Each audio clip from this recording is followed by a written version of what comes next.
حدثنا محمد بن مقاتل قال أخبرنا عبد الله قال أخبرنا يونس عن الزهري أخبرني سالم بن عبد الله عن عبد الله بن عمر رضي الله عنهما قال: رأيت رسول الله صلى الله عليه وسلم إذا قام في الصلاة رفع يديه حتى يكون حذو منكبيه، وكان يفعل ذلك حين يكبر للركوع، ويفعل ذلك إذا رفع رأسه من الركوع ويقول: سمع الله لمن حمده، ولا يفعل ذلك في السجود।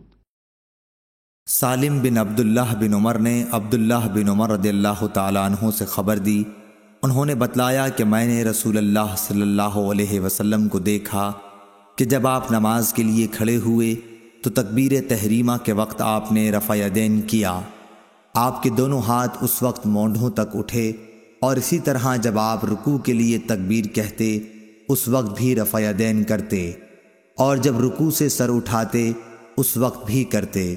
उस वक्त आप कहते समी अल्लाहु लिमन हमिदा, अलबत्ता सजदे में आप रफ़ा यदैन नहीं करते थे।